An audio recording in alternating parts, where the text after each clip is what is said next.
So with everybody where he is then, huh? Yeah, just talking aloud. Okay. Welcome to What's New. Tonight we have with us, we have one guest so far. But we have Jean Henson, Iris Vincent, and myself, Mary Ann Roth, and we welcome you to the show tonight. And we're going to let Iris introduce our guest and start the show. Okay, now I'm not sure how to pronounce your last name, so I'll let you do it. I thought that's why I passed That's it why to you. Mary Ann didn't do it. Right. Okay, so his name is Jeff, right? Yes. German Jeff, French.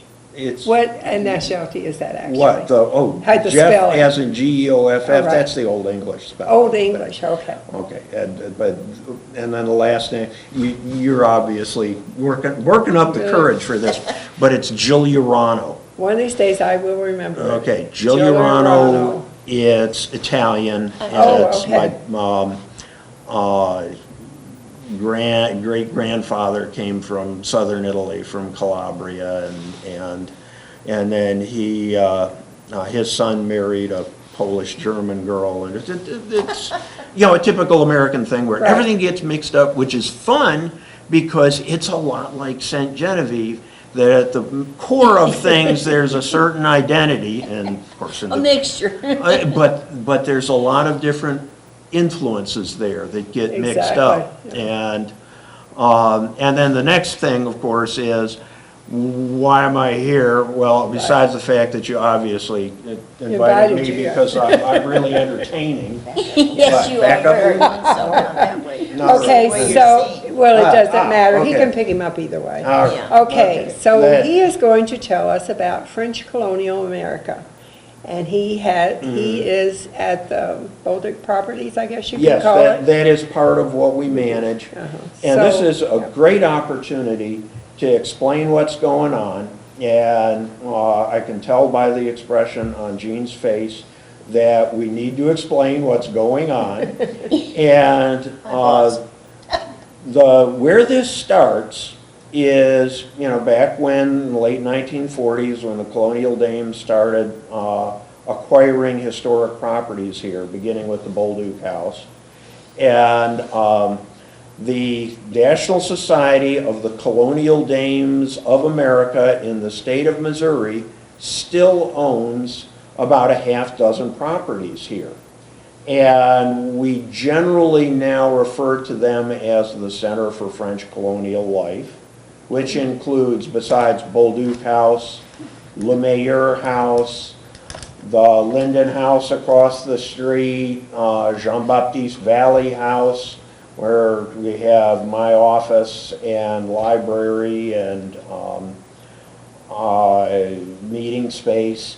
The Francois Valley II house, or as we now understand from the archaeology, about half of it, because the other half was destroyed, we think, probably in the New Madrid earthquake. But, and then the new key property, the old Bank of St. Genevieve building, which has been turned into a museum and education facility with exhibits about the early history of St. Genevieve, how the area became French, what attracted the French people, the development of this unique Creole culture that adds lots of other influences. Like, the French Creole culture includes African influences, includes Native American, even includes some German. And over time, other elements get added in from different traditions and sources, and it becomes this French Creole culture, lots of different sources, but at the heart of it, it's always French. In a way, it's kind of like Bolduc House. You think about the Bolduc House, and that vertical timber house at the heart of it is essentially a medieval Norman farmhouse. The style was transferred from northern France to Canada, then came down from French Canada. You started building it here in the Mississippi Valley. And it's that, solid, sturdy, vertical timber with the bousillage, the chinking in between. And it's a dandy house in places like northern France or Quebec. But you get down here in Missouri in July and August, and yeah, it was probably pretty miserable. So they borrow another idea from the Caribbean and lower Louisiana with the gallery, the big porch that wraps all the way around it, that shades the inside of the house, makes it cooler, gives you an outside room. Your Osage friends come to visit, they can stay out on the gallery and you can trade and feast with them. And sleep out there on really hot nights, get a nice breeze. So it's kind of like the architecture is a physical manifestation of that Creole culture, that it brings different elements together for usually very practical reasons, but at the heart of it, it's always French. And just like St. Genevieve itself, lots of different influences going on here, but there's always that French identity at the heart of it. And that is a set of properties that's still owned by the National Society of Colonial Dames. A few years ago, we started a different approach. We set up a second 501c3 nonprofit organization, which at that time was called New France, the Other Colonial America, which was an idea that, do you all remember my predecessor, Leslie Barker, when Yes. she was Oh, director? yes. Wonderful person. And one of the things that Leslie did was she said, we've got to think bigger, and we've got to tell a bigger story, and we've got to put it all in the larger context. So she came up with this New France, the Other Colonial America idea, which then ran into some problems with trademarking. So recently, we switched to, as you can see here on my French. elegant medium price jacket, the French Colonial America. He's So, showing it right on the TV. okay. It So, is. Well, he's got it.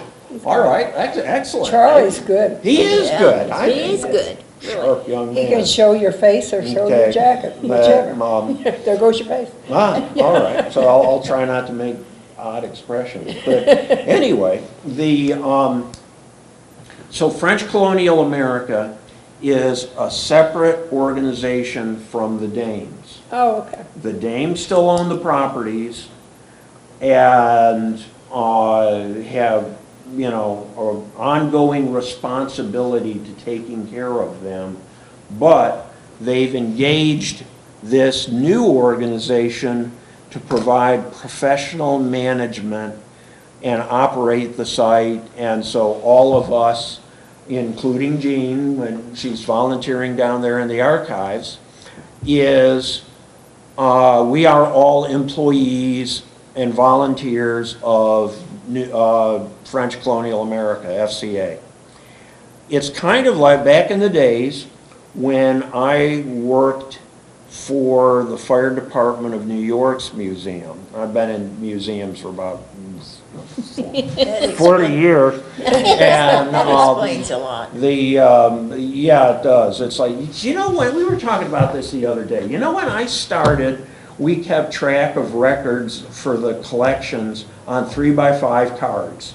And Selectric typewriters and 3x5 cards, and now Pete, we have an intern from Mumsel, and he's getting everything straightened out on a computer database, and it's really a lot of fun how much things have changed. But some things haven't changed. We'll talk about that in a minute. But so this professional organization, and like I say, it's like when I worked for Fire Department of New York's museum. I was employed by a separate nonprofit, the Fire Department Museum Association, that was contracted by the department. I wasn't a department employee. The building was owned by the fire department, the collection was owned by the fire department. We had light duty firefighters working there because it was associated with the education unit, because they, besides teaching history, we taught fire safety and fire prevention. And it was, in a lot of ways, not unlike, how the government now has lots of contractors. Right. That, in Afghanistan, there's the Army, there's the Marines, there's Air Force, and then there's all these contractors doing different things. Security and communications and whatever, and cooking hamburgers. And we're the hamburger cookers. And we provide professional services for the dames and run the site for them. And we just signed a new contract for going into 2019. So this is really good news. We're very pleased about this. That we're going to continue this relationship. And it's a nice partnership. And it's interesting because it's one of the, I keep telling people, sometimes they believe me, sometimes they don't, but that we're stronger all working together. And collaboration and cooperation makes a difference. And one of the things that you find that's a challenge, anytime when people care so passionately about something like a story or a community or a building, that people can kind of get blinders on and says, what are my other jobs? You're going to get a lot of, you're going to get a lot of digressions in this process, so I hope you're prepared for that. So, but you can, keep up with me. So, I worked for a while for the Pequot Indians in Connecticut. The second oldest Native American reservation in the United States was the Pequot Reservation, and it's got one of the most spectacular museums you have ever seen. And but it's a small tribe, and like any community, there's interesting things going on and people who want to choke the dickens out of each other for various reasons. And there's Gene's over there making a heavy sigh. Yeah, I was sitting and talking to the tribal political officer, who was actually a Cherokee, interestingly enough. But I'm talking to the tribal political officer about some issue. I don't even remember what it was. And he looks at me and says, Jeff, there's something you have to understand. In this tribe, we have about 800 members. Consequently, we have about 799 factions, because there is one guy who will do whatever his wife tells him to. But anyway, yeah, this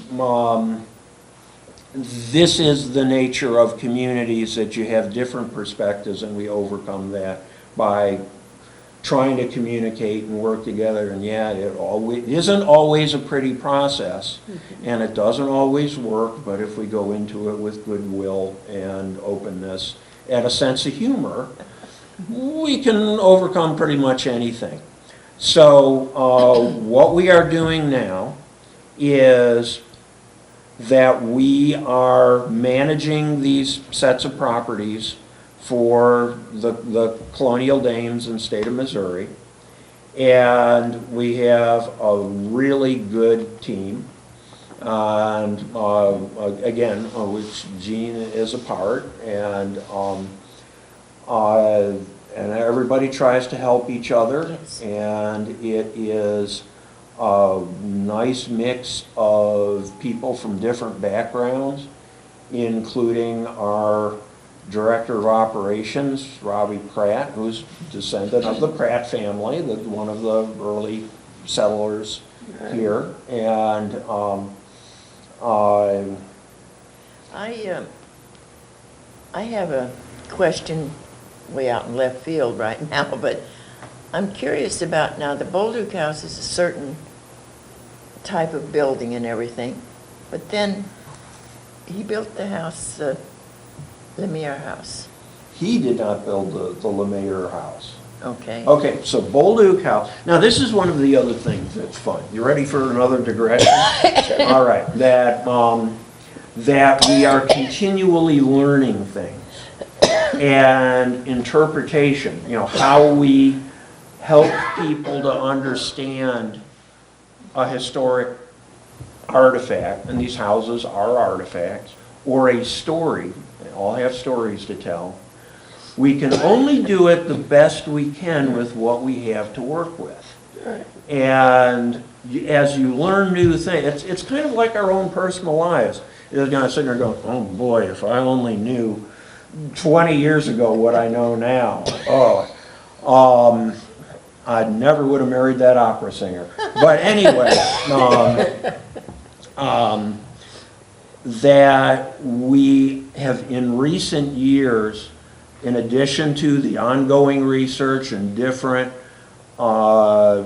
sources that we're drawing on and different documents that are found, we're re-examining the buildings, working with different experts. Like we've had an expert, Rick Collins, who's studied these kinds of buildings back in Europe, come and look, and we've learned some new things. We've had archaeologists, including Robert Mazerin, who I think you all have had on your program, has done a couple of digs. Margaret Brown did a dig behind Bolduc House. And the things that you learn, and one of the things, like for example, we've come to realize that Bolduc House is built in two sections. And the first half, especially when you say there was dendrochronology done back in the 1980s and there was a 1788 log, and it makes sense because, the big flood, 1785, and everybody starts moving up here. And it is very likely, based on our understanding at this point, that in the late 1780s, probably 88 or 89, he builds that north half of the house, the two rooms. And you can see the structural difference. And it's even more obvious when you get up and you crawl around and you look in the cellar or in the attic and you can see where it's all seamed together and everything. And it feels different from the south half. That's built only about 5 years later, but it feels completely different. It's still that vertical timber construction, but it's already becoming less like a medieval Norman farmhouse inside. And he's doing very well. The family's growing. We think probably what happened, and some of it is conjecture, I'll admit that freely, that we suspect that after his son Etienne gets married and the wife moves in, they have a baby, that probably, mon Dieu, it's getting crowded in here. We've got the money, let's expand the house. And Louis and Marie established themselves in this new half that's built about 1793-94, which again, there's dendrochronology, and the construction is very, very different. So it's already changing in just 5 years. This is a continually evolving way of life. And so, late 1780s, early 1790s, there's that very classic French Creole vertical timber house. Louis passes in 1850. His nephew Pierre takes over that house. And they start to divide up most of that block was at some point, part of Louis' town lot. And that corner where Bolduc LeMayer house is, the little green frame. Pretty little house on the corner. And we've been doing some interesting things inside. I'll tell you about in a minute. But his granddaughter, Agatha, marries a man named LeMayer, who is actually a French refugee from Saint-Domingue. The Haitian Revolution. Right? Okay, Haiti down there, there's big sugar plantations. They have 500,000 enslaved Africans and, about 20,000 Europeans. And then maybe another 30,000 mixed race folks.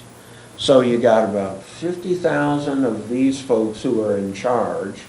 And then 500,000 people who you've been treating really badly That's not going to work out well, and it didn't. So when they had the revolution, a lot of people from Saint-Domingue migrate to the Louisiana Territory, and a lot of those folks come to Saint Genevieve, including Monsieur Le Maire.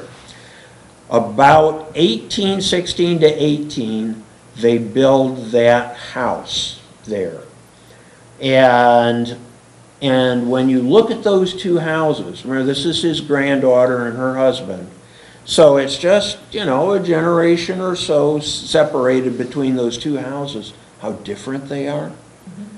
And it's already feeling more American. You can, when you look closely, you can still see the French features. If you know, yeah, the shape of the roof, and underneath there's still vertical timbering, although it's the infill is brick instead of bousillage. Some other things, but it's looking very American. And then the way it's furnished, it's already starting to feel Anglo-American, and it's very subtle. It's like you'll look at the pictures on the wall, and it's a nice picture of a lady in a dress, and the caption is in French. And the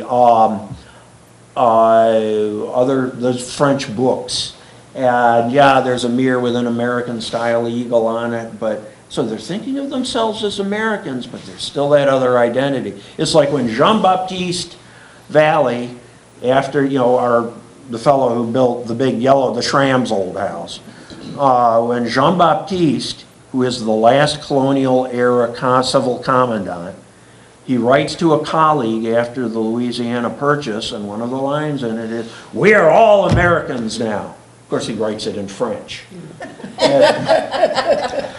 Thank you, you laughed at the right place. It's good when a thing works, I tell you. Been through some of this already, you know, in the archives. Yeah, that's it.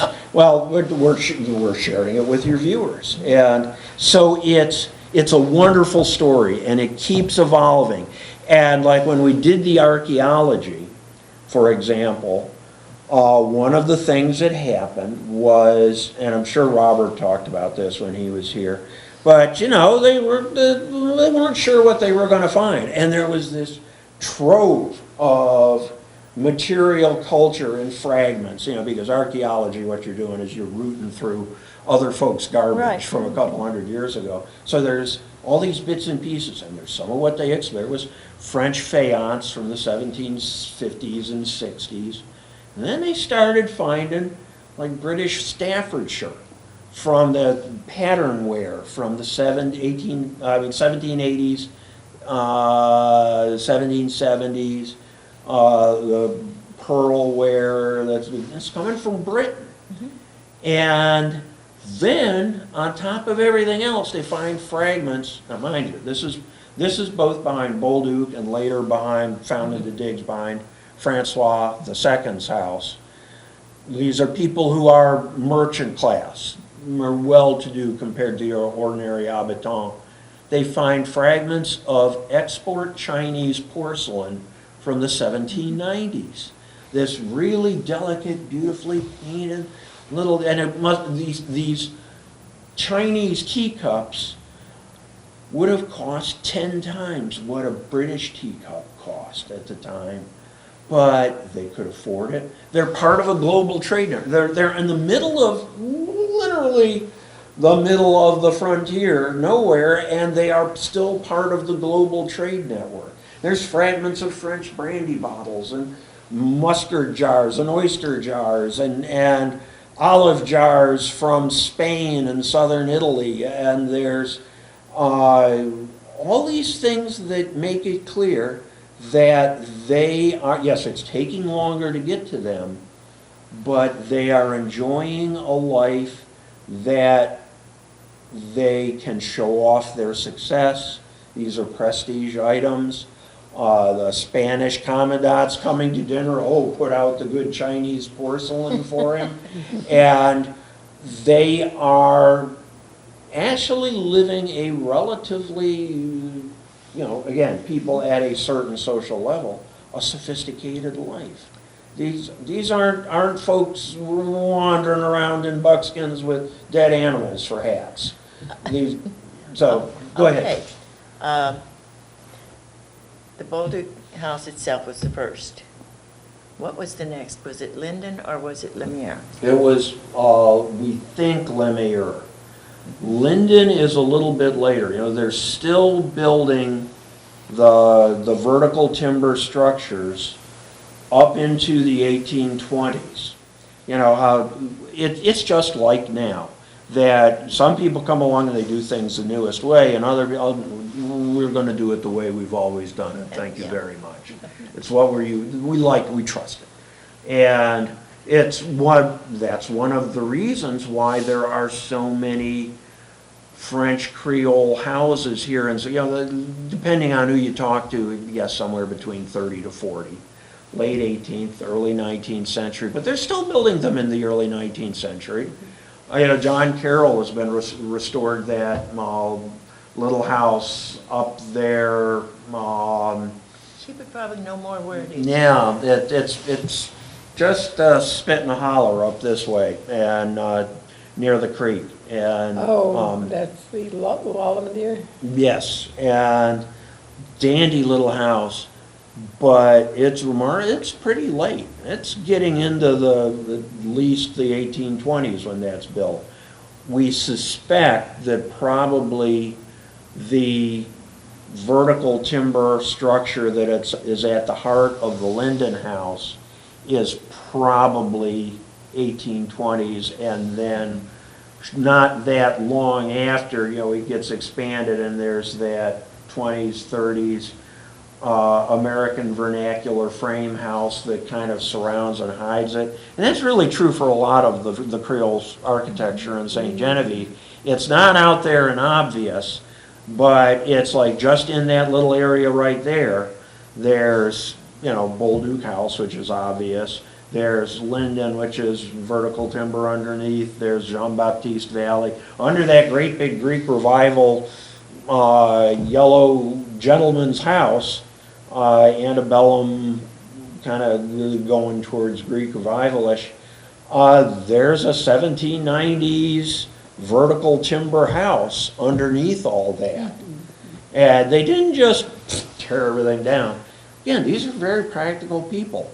This is a perfectly serviceable house. We'll just build around it. And it's like, and Francois II is another example, because, you know, that's the Sexauer house there. And there was a lot of, oh, that's so small, it couldn't have been Francois' house, it's too small. Well, it must have been slave quarters. Slaves did, there is original 18th century plaster on the ceiling in there. Slaves did not have nice plastered ceilings in their houses. And what the archaeologists found was the footprint of an earlier structure, an actual post-in-ground one next to that. But underneath, then there's that falls down probably during the New Madrid earthquake.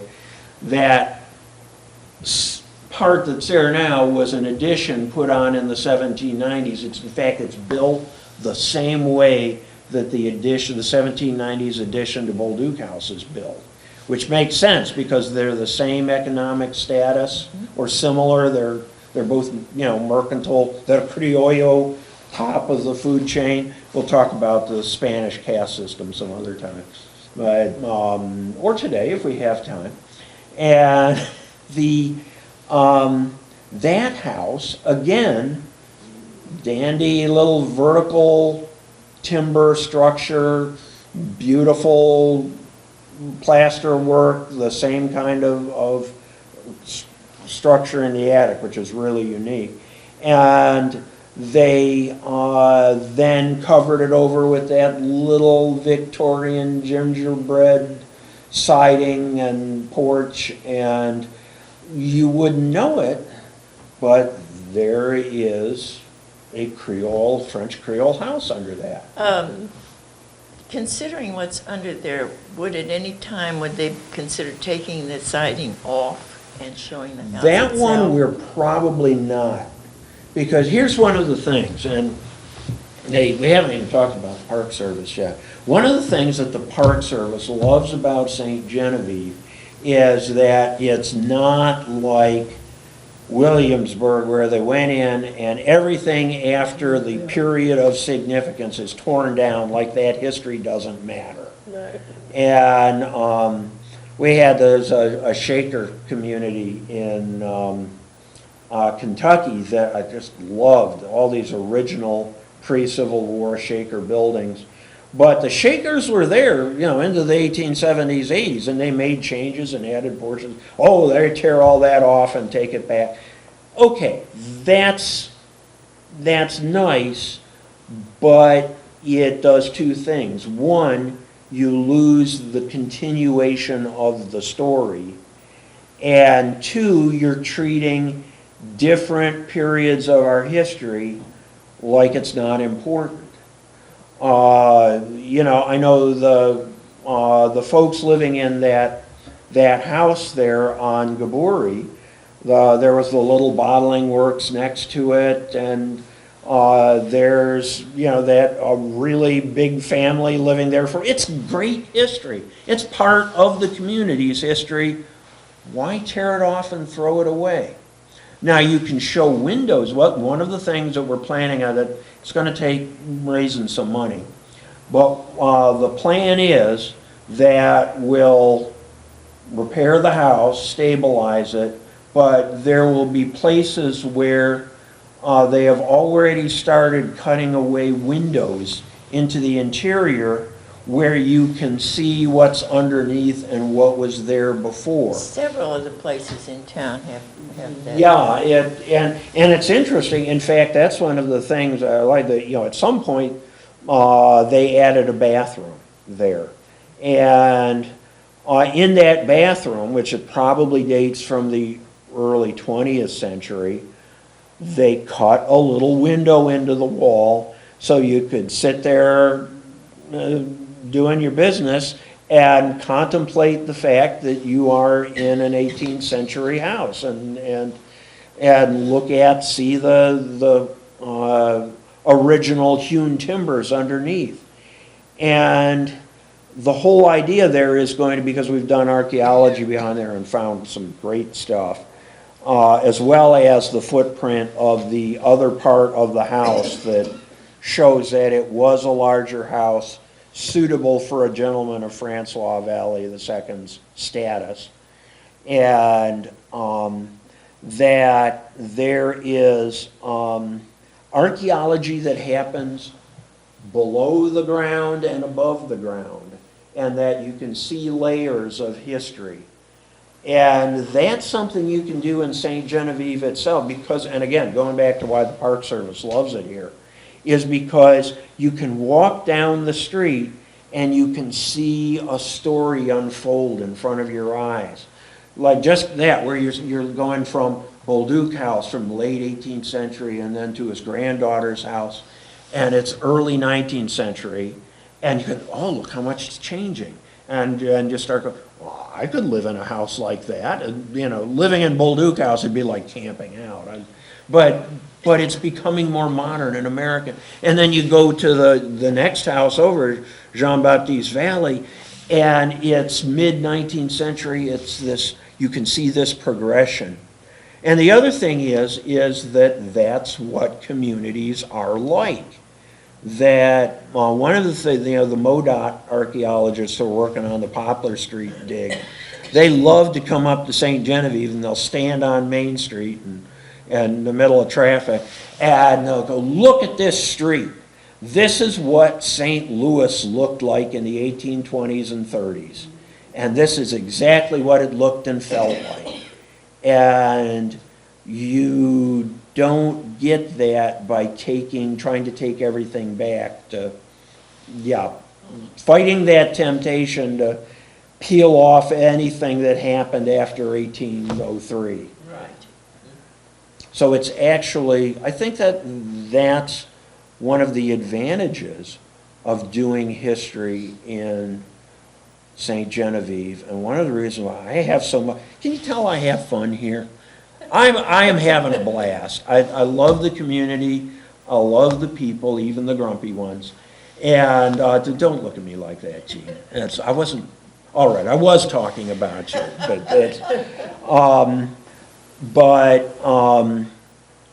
that there are these stories over time where you can see things changing. At the same time, there are certain things that people hold on to that are very important to them, like their faith, like family, the sense of identity, the people who still speak, like that great line from Jean-Baptiste, we are all Americans, but, nous sommes tous Américains, that there are people still speaking French and then German, well into the 20th century at home. And it is, or like when we had Guioni coming, Yes. that's just a remarkable Isn't it thing. wonderful? We had it for the first time at the new center, the new exhibit facility. I am going to give a shout. Am I allowed to give a plug for somebody? Yeah, sure. Okay, Jason Woke was the carpenter, the construction manager, and brought in his guys to finish the job when we took over running the renovation of the old St. Genevieve Bank building. When we took that over the end of 2017, he helped us get it done in 6 months. But one of his craftsmen, when we were building the bases that the mannequins go on, he said, why don't we put casters on the bottom of these? And it was a great, I wish I had thought of that.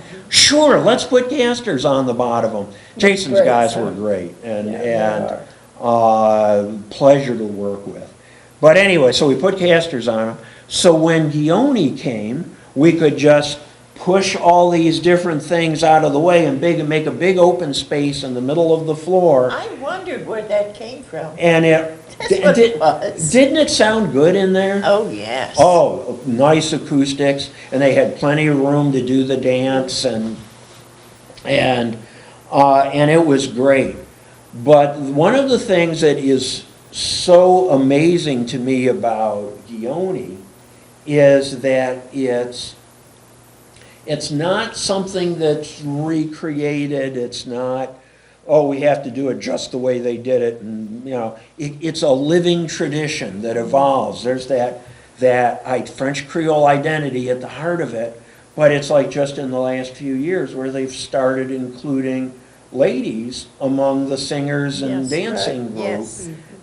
That's really, really impressive and really intriguing about what that indicates, that this is a place where that identity is a thing that is alive and is continually reshaping itself. There's always things that people go back to that are the touchstone, but it's a wonderful example of how a community and its cultural identity can evolve. Yes. I talk too much, don't I? No, I think you've been doing a Okay. good job. All right.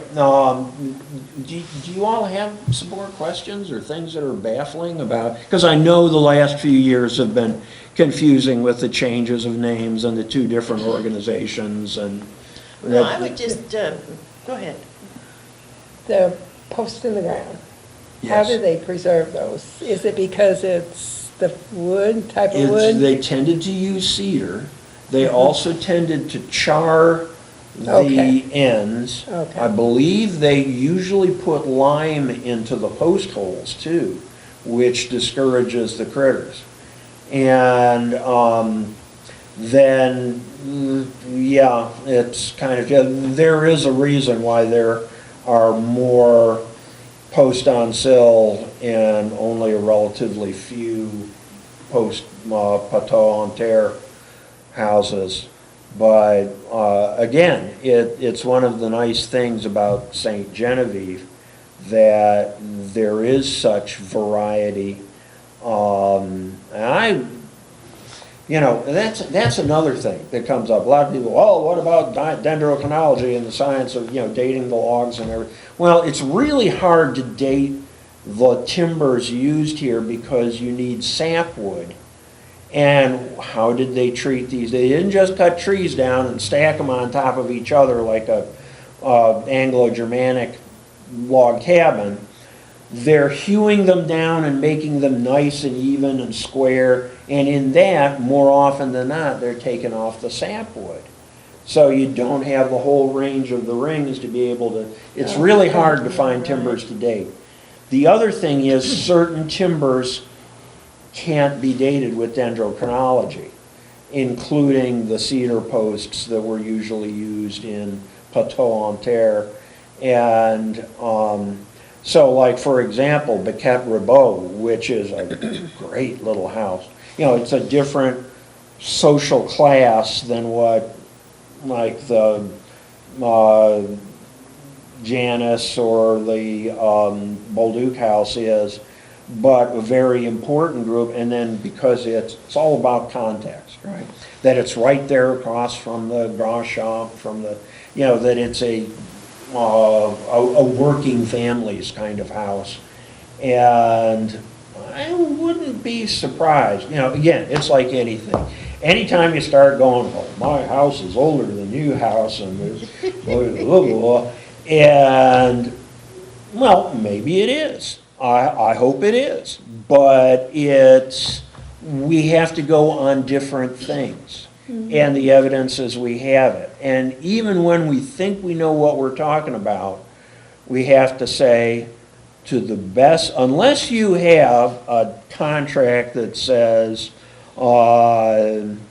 Pierre Smith built this house for me in, 1791. Yeah. You're not going to pin it down like that. You're always in a range, and you know what? It's really not important so much about, we tend to think about what's the biggest and what's the best and who's the first and Who's the oldest? yeah, who's the oldest and who's got the largest hands and all that. And that's nice, but that's not really what's important. What's important are these stories about people, how they connect to the rest of the world, and how they understand the rest of the world. And that's always changing. It's like, when I first came here, and this is one of those things where, well, I tell you, everybody has their oopses. My whole sense of the Spanish period is, yeah, it was under the Spanish. Yeah, they changed the cockades on their hats, but it's not a big deal. And it's just a technicality. Well, no. Actually, the Spanish were arguably much better administrators. They have a completely different set of goals. They are using this territory as a buffer to protect what they really care about, which is Texas and Mexico and the silver mines and all that. And yeah, that it's a border, a boundary to protect the rest of their really valuable resources from those acquisitive British guys and later on Americans. And it is something that they administer very well. Remember that, they defend this region against the British and their Indian allies during the American Revolution. The Spanish aren't allies of the French. They are of the Americans. They're allies of the French. That's an important distinction. But they do help the Americans, like they provide them supplies. And then when the British decide, well, let's take this. Let's take the Mississippi River, and then we'll own everything from Canada going all the way down to the Gulf of Mexico. And had they done that, the future of the United States of America would have been very, very different. Because there never would have been a Louisiana Purchase. America would be stuck on the other side of the Mississippi.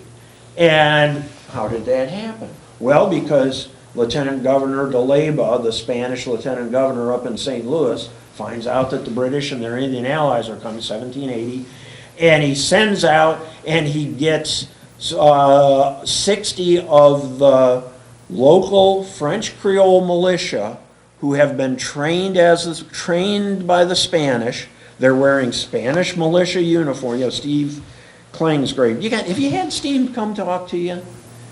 You should. See, okay, Steve's the guy who did the Battle of St. Louis book. Wonderful guy. He's on our board.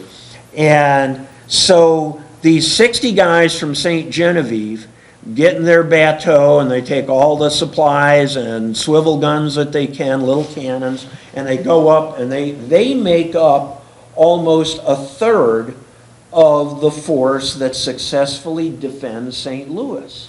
So 60 guys from St. Genevieve arguably save the future of the United States of America. Isn't that amazing? And that's what's important, not who's got the oldest log in their house. That's right. And it's the kind of thing, and then of course, after that, now here's, again, you'll learn things. Francois Valley I, who was the civil commandant at that time, he is known, we find out, after the revolution, as Don Francisco. Oh, isn't that cute? Instead of calling him Monsieur Valley, they're calling him Don Francisco, and it just, He was actually recognized by the King of Spain for his service in saving St. Louis with an actual title, Don Francisco, from the King of Spain. It's an official lower level of nobility to be known as Don. And it's like, sir. And this is actually a big deal, that he is given this mark of respect and achievement by his most Catholic Majesty, the King of Spain. And suddenly our whole understanding of the Spanish period, which actually, in terms of St. Genevieve's history, the Spanish period of administration is longer than the French period of administration. Really? Well, yeah, the town is probably here by the 1730s, but it's officially organized about 1750. So you go to the 1760s, Spanish didn't actually get up here until late in that decade, so it's maybe about 16, 17 years thereabouts. It's the town of St. Genevieve is under under French rule, almost 40 years under Spanish rule. And there is the small matter of, when we say Creole, like French Creole, there is, in the Spanish system, what they call the caste or casta system. And they were very scientific about it. Everybody was assigned a certain level of society, and they're categorized mestizos and coyotes and los indios. And way up at the top of the social order, the categories, the very top are pure Europeans, people of European descent born in Europe, like Lieutenant Governor de Leyva. They are the top of the social ladder. The next layer down are Criollo. The Criollo are people of European descent who are born in the Americas. So like the Valleys, Bolduc, the Pratts, they are of French descent, but they're born in the Americas. So they are Criollo, and therefore they are appropriate to be at that social level of administrators and civic leaders and military leaders. And we know that by the very early 1800s, that they are applying that term to themselves. We are Creole. We are Creole French. And in fact, they're saying where Madame Beauvais, an account of her wagging her finger in the nose of some pompous Frenchman. Oh, you French, you always look down on us Creoles. They're using the term. And it's not about racial mixing. It's not like we think about Creole now down in Louisiana.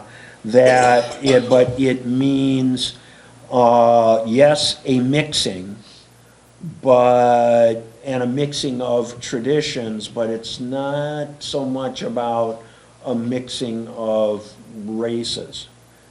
And, but that's another part of this sense of identity that comes out of the Spanish period. One last thing. You got time for one more thing? yes. Okay. You're having fun? I'm in. Yes, it's You very can talk a interesting. long time, yeah. Okay. All right. So the other, remember, the Spanish are under, in this period, for the most part, until the 90s and around the time of the purchase, they are under one of the best and most successful kings in the 18th century in Europe, King Carlos III, who was a member of the Bourbon family. He's a cousin of Louis XV and all that. But he is, in many ways, one of the most successful and one of the most thoughtful of the Enlightenment era monarchs. You know, we refer to them as enlightened despots, but it's much more complicated than that. But there is that influence of the Enlightenment and science and a progressive attitude that in some ways contributes to them being a little more successful than, say, like the French Bourbons who get their heads cut off later. And Louis the 15th, you know, of course, after the 7 Years' War, he transfers this property to his cousin, to Carlos. And the Spanish, under this enlightened king, revised the black codes. And among other things, one of the things that they change is that you are no longer allowed to enslave Native Americans. They kind of grandfather some people and they fudge around a bit, but the idea there is a respect for Los Indios that isn't, you know, and it's really surprising when you think about it, because the French get along generally very well with Native Americans, but here's this thing where the Spanish, you can't enslave Native Americans. There are also rules limiting how badly a master can mistreat his enslaved workers. And in fact, his enslaved workers have legal recourse if he abuses them too much. Not sure how well it actually worked out in practice, but there's that idea there. And then most importantly, there is part of the black codes under the Spanish that says enslaved Africans after Mass on Sunday can work for themselves and earn money to save up to buy their own freedom or manumission of their families. And that's how you start getting a significant free African segment to the community here in St. Genevieve. And that's a really intriguing part of the story. So I heard a little bell go off. Was this? Oh, it wasn't the warnings? No. Okay. That was telling me I have a God moment to read, All right. so I can read it later. That's fine. Okay. Well, I have a question All right. too. Okay. So if they were sent to St. Louis, was St. Louis already established at Yes. that point? St. Louis is established about 1763, 64. So actually, oddly enough, right around the time when legally this land is being transferred to Spain. So St. Louis is actually, although they didn't know about the treaty yet, that St. Louis is, it's a Spanish colonial town. So it's older than St. Genevieve or no? No, St. Genevieve Is the oldest. Is the yes, oldest. St. John. Okay. They start settling on the Illinois side, Right, and then they come. and then they come over here. As early as 1719, there are accounts of French entrepreneurs from the Illinois side coming over here and mining lead. Over in the, And on a seasonal basis. the general consensus, until somebody argues otherwise, and some people say, oh, it's not really established till 1750. Well, but that there is a community here, Right. we think by 1730 to 35, the original town down by the river. Right. Oh, yeah. And then it officially becomes a town with a church in 1750. The church is very key in the administrative elements, part of where their great record keeping takes place. First baptism is, I think, 1751, so it's officially a town. But then, before that, they were doing it in Illinois, correct? Yes. And so, now, people who come here, they're coming from a number of different places. Some are coming up from lower Louisiana and the Caribbean. Some, like Louis Bolduc, are coming down from French Canada. You know, Louis comes about 1760. And they are coming primarily because of the resources here, like lead and salt, and the maple sugar groves, and the wonderful land that is still, you know, here, that is still, you know, the longest continuously cultivated agricultural land in America, the United States, theoretically, and extremely fertile, ideal for growing the kind of wheat that they use for their bread, and what's important to French people. Food. Yes, and the bread. And the bread. Yes, yeah, the bread. And this is the bread basket of New Orleans, because they can't grow that kind of wheat down there. Even St. Louis, that is not ideal for that. But then St. Louis is actually created primarily to support the fur trade. There's a little bit of fur trading down here, but this is mostly agriculture and extraction. A guy like Louis, he's growing some wheat. He's part owner in a salt operation in a sugar grove, and they're taking maple sugar and salt and lead down to New Orleans and bringing cool stuff back up, like jars of olives and oysters and Right. china from England, and bolts of cloth. And up in St. Louis, it's really primarily a trading post. It's part of the fur trade. So was that, one of the, Father Witt, I think it was, wrote a book? Yes. Did you read it? Yeah, I- Because they said that, he said that St. Louis is older than St. John. No. No, he did not say that. No, and it Okay. is not. Okay. It is not. There is that interesting dynamic that for a variety of reasons, St. Louis surpasses and then completely eclipses St. Genevieve, and it becomes a backwater. Partly it is administrative. It's interesting that the lieutenant governor, DeLeyba, is sent, and other lieutenant governors, they go up to St. Louis. They're not here. Okay. And there is a physical advantage. St. Louis is built on a bluff.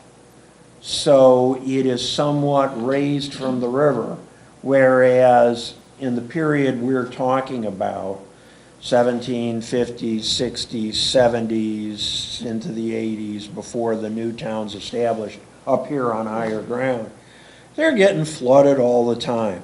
You know, like there's a story about the 1785 flood which is the one that really gets them to start moving. Everybody pretty much agrees on that.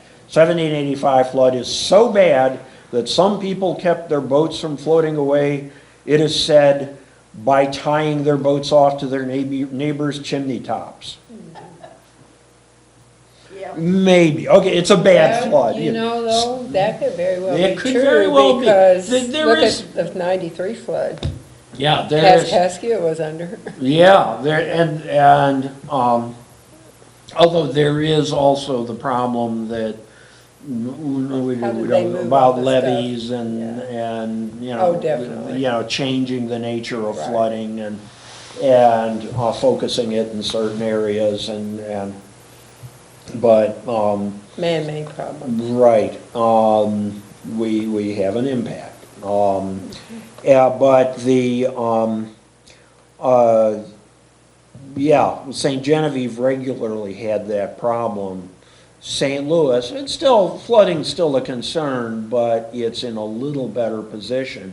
And then also, it's located, you know, up there at a certain strategic point that works to its advantage.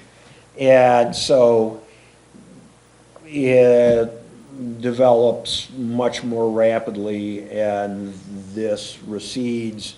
But again, there's always advantages and disadvantages, that if that hadn't happened, then MoDOT archaeologists wouldn't be able to come here and stand in the middle of Main Street and look up and down and go, this is what St. Louis looked like in the 1820s and 30s. So down where the Admiral used to dock, and down through there is where the old buildings were in St. Louis. Yeah, it's about Yeah, 3 the miles Tigers that right down way and right on the river.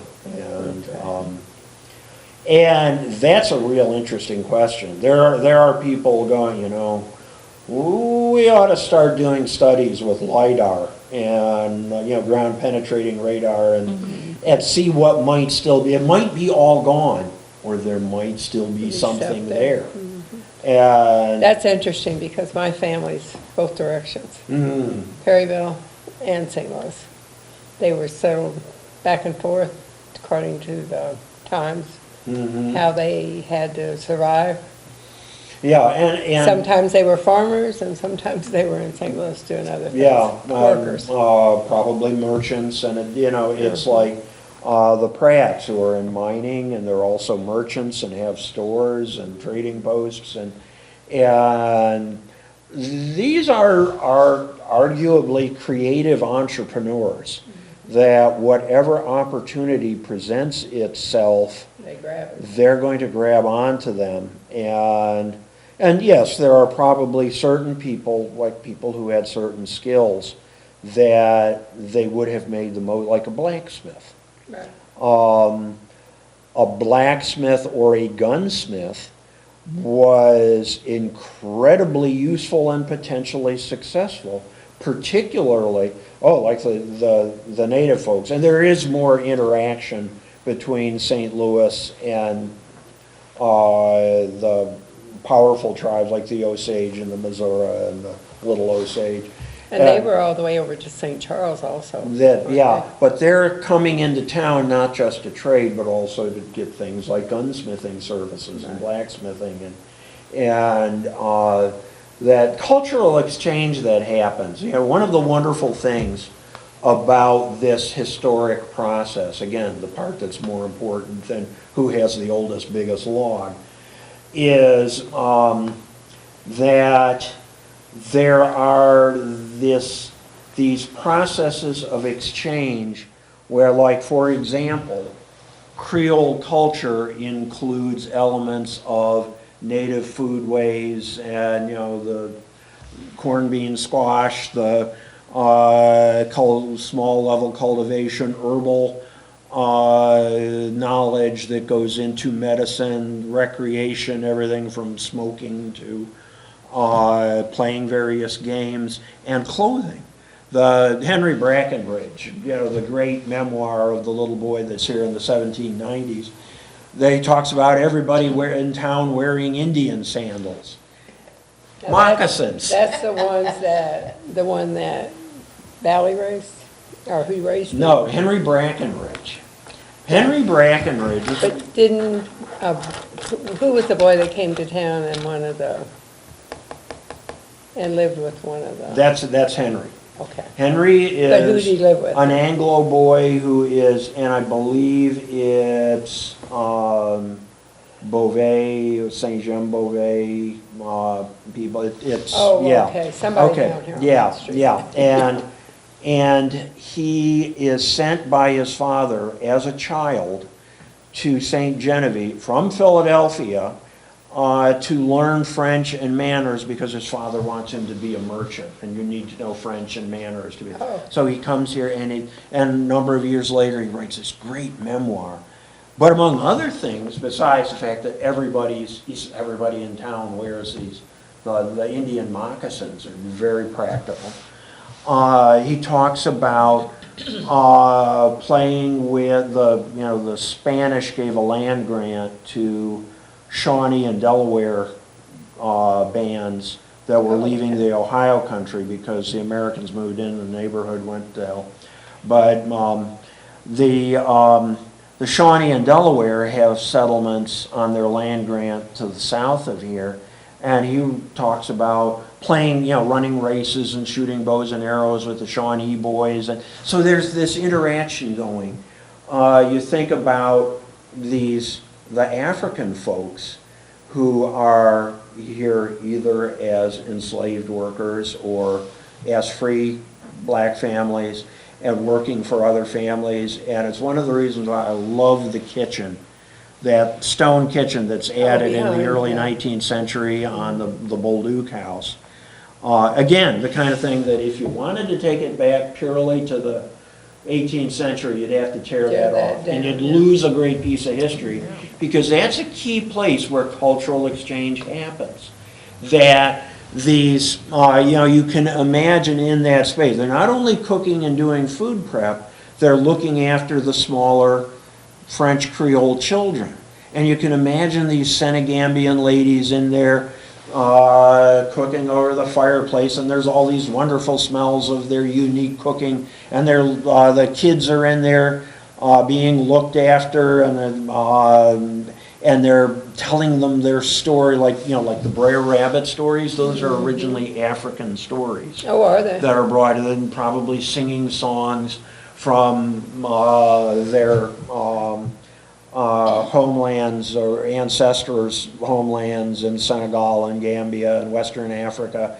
And the wonderful memories that must have built for those French Creole kids to then pass on to their own children and make it a part of their culture that evolves here. And another one, everybody thinks, the Germans came here in the 1830s and 40s and then and start digging privies all over the place. But that's another story. Yes, there was the huge German migration in the 1830s and 40s. You answered a question I was going to ask you after a while. Okay, but when the Germans came. Okay, there are Germans that come during the French period, particularly from the Palatinate region, the duchies in the southwest of, Germany doesn't exist. There's all these different little states, and Prussia and Bavaria and Baden and Hanover and all these little fiddly principalities, and there were a number of those on the border with France that had allegiance in the 18th century to the French king. And It's our phone, somebody's calling in.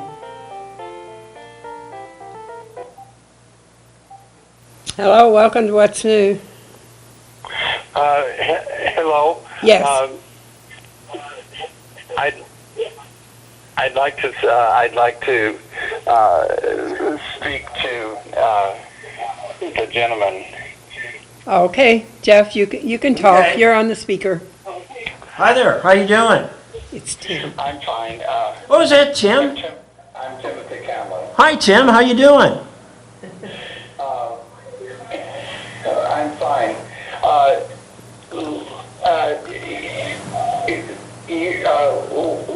You realize that Dr. Guyette did dendrochronology, and he did dendrochronology on 2 occasions for the Beckett-Rebold. Yeah.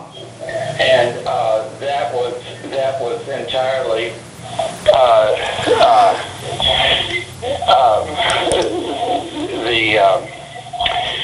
oh God. That's okay. You're doing great, Tim. He did the dendrochronology for the Beckett-Rebold, and that was some 30 logs that he was able to date, and he dated them all to 1809. 18. Okay, was I mistaken about the number of cedar logs in there? No, they were all cedar logs, and he dated every one of them. And now it's true that some of them can't be dated because they were shaved off, but he did date those to 1809, and there's and that was done. I'm troubled by the fact that I'm listening to both TV and Tim, and it's confusing. Tim, turn your television down until you finish talking. Yeah. Okay. Now he dated those, and that was submitted in 20 years ago. Yeah, it was done quite a while ago. Hey, Tim, I've got a question for you. One of the things, I've seen his report, where are the field notes? Do you know where the field, because I was talking to Jim Baker about it, and Jim said, well, a lot of these questions would be answered if we looked at the dendrochronologist's field notes. Do you have any sense of where those would be kept? He sent them all to me, and could we get together and look at that together sometime?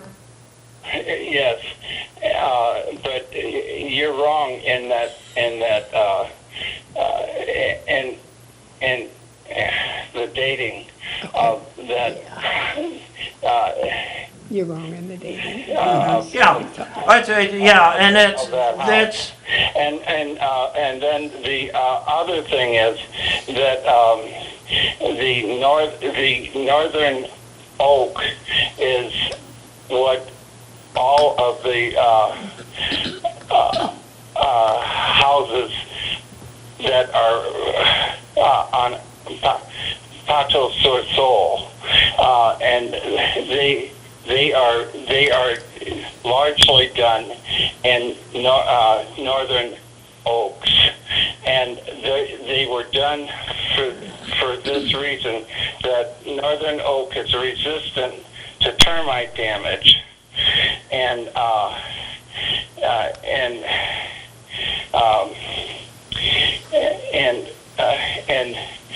they're easily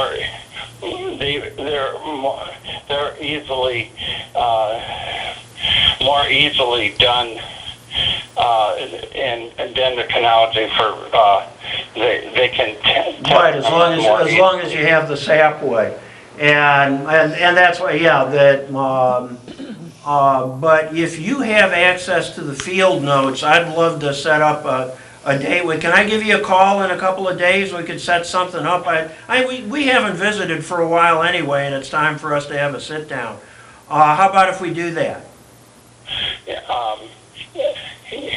Yes, Okay. I have the complete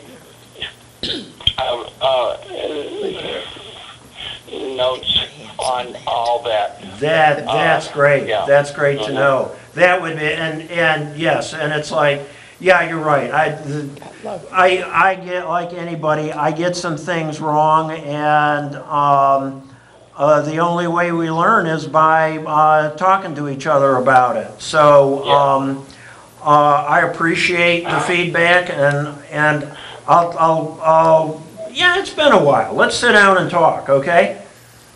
Yeah. All right. So I'll continue to listen. All right, thanks. Thanks, Tim. Yeah, thanks for calling in. Bye-bye.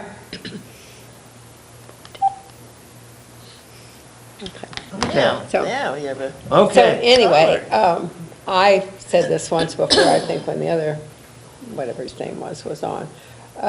My mom's great-great-grandfather, I think it was great-great, or maybe 3 greats back, settled down in Brazos by the creek and the Mississippi. Are you familiar with where Saxony Lutheran has, they have a big stone down there? No, I'm not. no. Okay, and they put one up for him. I was trying to find the picture quietly. So if you want to talk, I'll try to find that picture. But anyway, they put the plaque up, and he was there in the 1700s, and they don't know where he's buried, but he owned all that ground, and he was buried up in the hills somewhere, where the creek and the river intersect down there. I thought that Well, was it's pretty beautiful down interesting, there. yeah. That's really beautiful. Yeah, well, that's and that's one of the other things. One of the reasons why I like working here is this is such a beautiful environment. And there are Yes. these certain places that are just stunning. And, even this time of year, there's a really A lot of places. almost ghostly beauty to some of these sites. And it's one of those things, and I understand it's one of those things that people can have a concern about. It's like the old joke about everybody wants to be the last person to move to Colorado. That there is always going to be change. And one of the things that I think any community needs to be careful about is holding on to things that are a resource. One of the things I've dealt with over the years has been heritage tourism, and your heritage sites are a resource that can be used for economic development. And that's not just in rural Missouri, it's the rest of the country. I've been in places like Taiwan, doing consulting there, where there are rural communities that are in many ways really analogous to this. A distinctive local culture, a distinctive way of life, scenes of incredible beauty, but that in its own way is kind of fragile. And that, with overdevelopment or a thoughtless approach to how they are utilized, could really change the character and the sense of identity. So there always has to be a balance.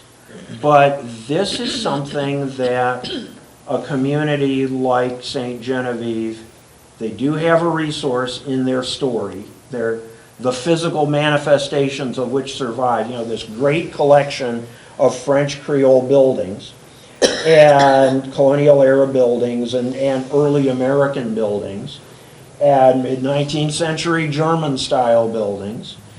And this story, and it's, I think, not only an economic resource, but it's also something that the community can coalesce around. A source of community pride and identity, and we're special. And this is something that's worth nurturing and preserving and yes, taking advantage of, but again with balance so that it's utilized as a resource without in turn ruining it. You don't want to pave over paradise, in effect. Well, I've been to Williamsburg, and that was an old town, but they said that they had tore most of those down, and they rebuilt from the specs that they had before on the same foundation.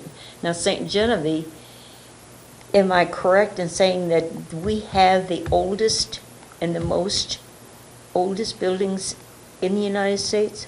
No, but it is in a Somebody region. said that one, in the region. I mean, because, but I'm from New England where, 17th century buildings are not uncommon.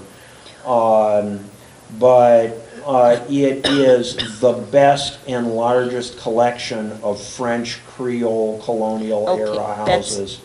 It is a really remarkable collection of structures, and unlike any, there are more 18th century Creole houses here than in New Orleans. Just like more than in St. Louis, although there's more than we realize, and they keep finding more all the time. Oh, look what's underneath here. But New Orleans, you have floods and some big fires Right. that destroy large sections of the early city. And here, the set of processes and good luck meant that these structures have survived. It's like, I have a lot of fun on the tour talking about this because, when I'm talking to somebody, particularly from out of town, and we get a lot of people lately we've been having a lot of Everywhere. people from Australia. Really? Yeah, we've had Australians and French people, which you expect, but Spaniards and Belgians but these Australians and New Zealanders and That's a long way off. that's a long way. Yeah, and I was they're- gonna say. And I met those people when we had the art over there and in the Valley House. There were people from all over the place, and they were from Australia. So maybe Yeah, they went and back and told them, you get up there. well, and I think some of it has to do with their colonization period is starting at this same time, late 18th century. Oh, okay. So for them coming and looking at Bolduc House, they're looking at a house that is relatively in the same age as their earliest settlements. And I don't know how many surviving 18th century houses they have, but I bet not a lot. And I think they kind of make a connection, feel a connection to it. I think, and they also like that would more or less speak English.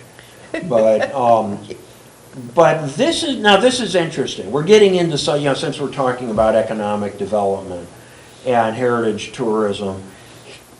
Traditionally, heritage tourism, those travelers who fit that demographic and that's what they're interested, they're looking for historical sites and stories to enjoy and appreciate. They not only stay longer than standard recreational tourists, they also spend more money. But here's the problem.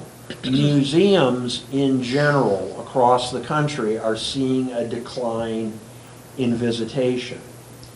And, we see it a little bit here, but it's happening everywhere. Like to talk about Williamsburg, they're way down. Oh, yes. And in fact, they have had to sell off some of like Carter Plantation, some important properties. And does this mean that Americans are losing their interest in history? Or does it mean that they learn differently now and share information? Or does it simply mean that families don't go take you, mom and dad's, all right, you kids, get in the car, we're gonna go see some history stuff, and you're gonna enjoy it, by golly. And shut up and learn. Yeah. Now And, the parents go where the kids want to go. and also, families have less disposable time now. We're not only competing for their dollars, Competing for their time. their time, exactly. You hit the nail on the head. Because Susie's got soccer and Brendan's got Oh, ballet yeah. lessons. There's too much. And everybody's got taekwondo later on. And when do you do anything else? And my little boy, I've got a son who's in third Very grade. sweet, very sweet. And we'd go visit one of my friends who had kids about the same age. Let's have a play date at the park. And we get, okay, we've got exactly 41 minutes for the kids to enjoy themselves, and then I got to get all the kids to swimming lessons. And we're, okay, great, and then let's make the most of it. So is life changing in a way that it's harder for people? How do we get their attention? So this is something that I think we really need to address is Oh, yeah. how do we get people's attention? How do we get them to come to it? And that's one, I think, one of the advantages that St. Genevieve has. Because, it's like when somebody comes to us, we always say, hey, have you gone to Felix Valley? Right. Have you gone to Jacques Board House? Because we've got this early part of the story, they take up the next parts of the story, and then when the new museum is ready to go, they're going to take the next part with mining and industrialization and the German migration and railroads and steamboats and all these other great stories, and it's all going to be this package that we can cross-promote that is a critical mass of stories that we can make meaningful to people. And this is the other thing that goes back to an advantage here, that how often is it that people come to see us and we take them to the Bolduc House and they say, wow, this is great, this is awesome. So where did this house used to be before you moved it here? Oh, well, this is where it's always been. This is where it was built. And that's where all these other things in town, how many of these other places are put together? Yes, it's a form of preservation, but you have this artifact associated with a specific place, and I think that makes it more real to people. Right. You are standing on the ground where these people lived their daily lives. And then, like when we bring them over to the museum, to the new center, have you all been over to the new museum building? Yes. Okay. I'm going to glare at you. And I'm going to, every time I see you, you're going to get a grumpy look until you come see us. I have not been very many places in the Jane, last you year. bring her over. I will bring her Okay. over. One of the things that we've got is, again, going back to the archaeology that's been done, this is such a rich environment. We, besides what came up in the professional archaeology digs, we have boxes and boxes of fragments of daily life from the 18th and early 19th century that turned up, every time Christie's working in the garden or when we put in a sidewalk, and all these things that you can't really use them in classic archaeological context because they haven't been carefully excavated. But we know what they are, we know when they're from, and they're of a nature that you can have a kid and say, here, hold out your hand. Plunk. Here's a clay marble that a French Creole boy was probably made and was playing marbles with 200 years ago. Here's the stem of a pipe that maybe his dad or his uncle or his grandpa was going around clenched into there, because those habitants always had their little clay pipes clenched in their teeth, and they broke, and this was part of his everyday life. This is a plate that they probably ate dinner off. And what do you think they were eating? And, oh, look, here's some bones that are from a deer or from a pig, or, we've got pig's teeth that they love the pig's teeth. Because it's gross and horrifying at the same time. It's really cool. Holding history in their hands. And it's like standing on the place where the history happened. And that these are stories about people who they were different, in a different context, but in some ways, they're just like us.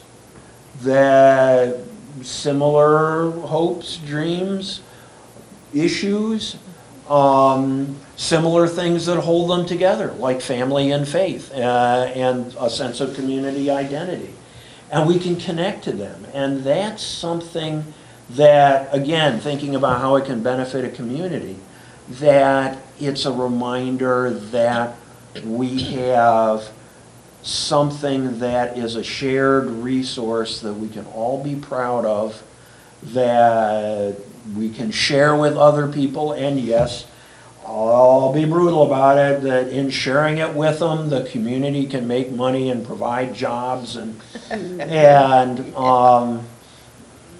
develop resources that help keep the community going and improve streets and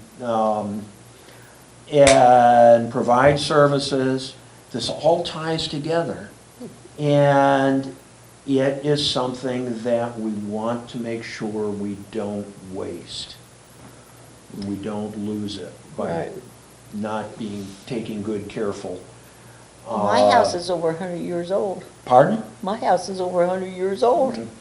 I feel over 100 years old lots of times. It is. Especially in the last couple of years. Because I still have the rocks sticking out that the house sets a foundation. Mm-hmm. I have the rocks and the gravel still around.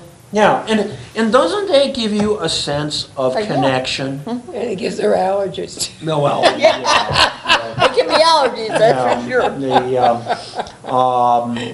And yes, and we're dealing with the skunks that are descended from Oh, aren't they skunks of horrible? 200 years ago. Oh, and- my goodness. And, I'm still tracking down my descendants on my other side. yeah, well, that's, again, But I it's, got to track that down.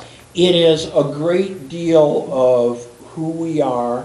It's not what we are, but it is about, what we are is what we make of ourselves and our own community.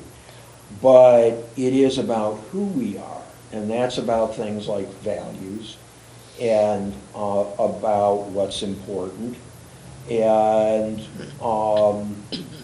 and taking care of that.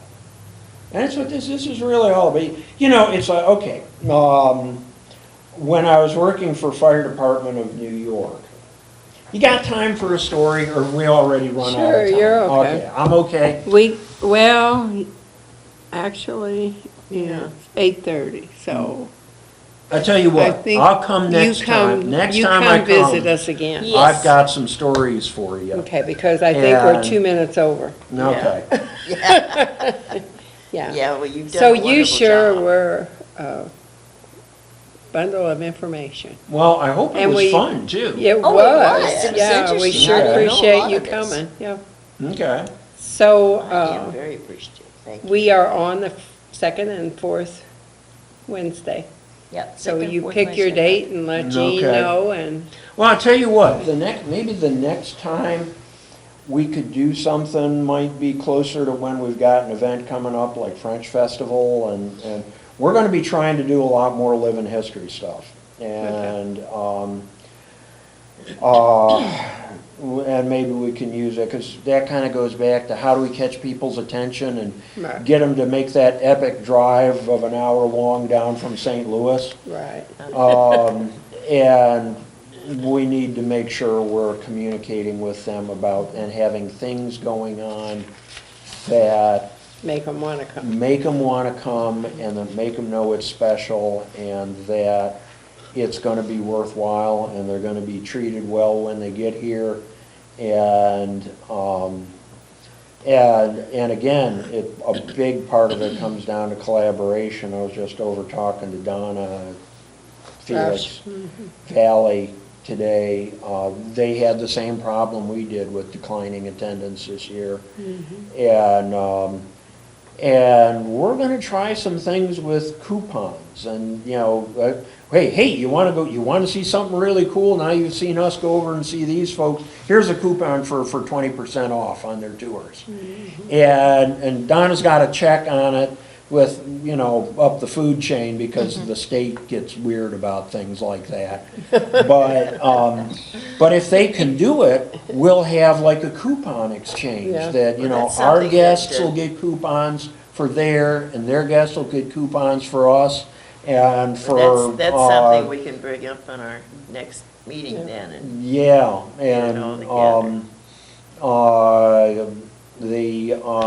there's lots of things we can do together, and We'll like I do say, that. we are stronger together than we are individually, and, Okay, so we're going to tell the people goodbye, and then you can talk some more. okay. So, We have good to night, sign. everybody. Thanks for listening. Thank you And for thank you, listening. Jeff, for being on Thank our you for letting me program. have here, be here with you, I really enjoyed it, and I Well, hope you great. did too. Yes, we Oh, did. did. Learned a lot. See you So in we'll be 2 back weeks. on the 23rd, I believe the date is. Uh-huh. And we have several. Yeah, and we very have interesting several people. guests that will be here. So good night, everyone, and thanks for Good night. joining us.